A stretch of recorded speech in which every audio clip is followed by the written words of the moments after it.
ओम साई राम। गुरु तो अनेक है। कुछ गुरु ऐसे हैं जो द्वार द्वार हाथ में वीणा और करताल लिए अपनी धार्मिकता का प्रदर्शन करते फिरते हैं। वे शिष्यों के कानों में मंत्र फूंकते और उनकी संपत्ति का शोषण करते हैं। वे ईश्वर भक्ति तथा धार्मिकता का केवल ढोंग ही रचते हैं। वे वस्तुतः अपवित्र और अधार्मिक होते हैं। श्री साईं बाबा ने धार्मिक निष्ठा प्रदर्शित करने का विचार भी कभी मन में नहीं किया। दैहिक बुद्धि उन्हें किंचित मात्र भी छू न गई थी, परंतु उनमें भक्तों के लिए असीम प्रेम था।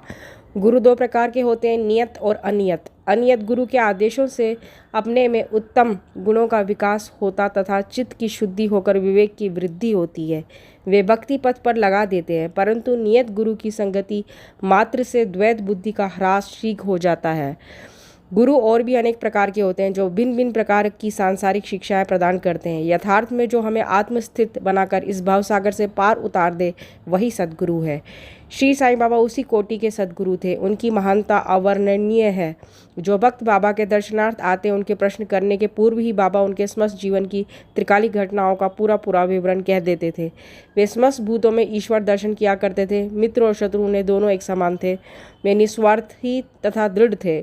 भाग्य और दुर्भाग्य का उन पर कोई प्रभाव न था। वे कभी संशयग्रस्त नहीं हुए। देहधारी होकर भी उन्हें देह की किंचित मात्र आसक्ति न थी। देह तो उनके लिए केवल एक आवरण मात्र थी। यथार्थ में तो वो नित्य मुक्त थे। वे शिरडीवासी धन्य हैं जिन्होंने श्री साईं बाबा की ईश्वर रूप में उपासना की। सोते जागते, खाते पीते, बाड़े या खेत तथा घर में अन्य कार्य करते हुए भी वे लोग सदैव उनका स्मरण तथा गुणगान करते थे।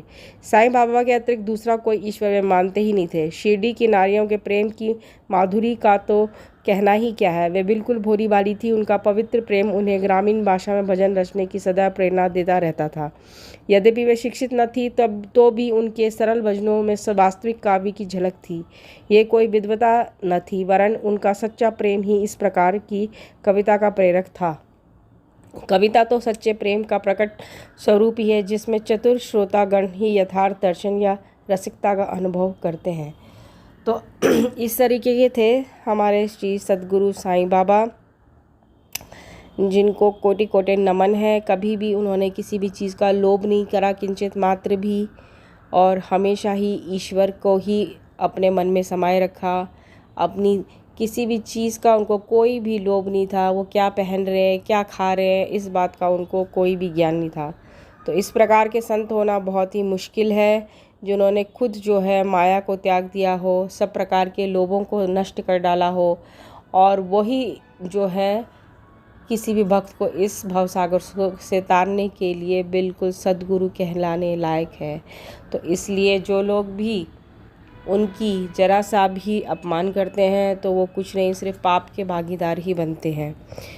तो उन्होंने जो कहा उसको बिल्कुल प्रैक्टिकल अपनी लाइफ में करके दिखाया, वो जीवन जी के दिखाया।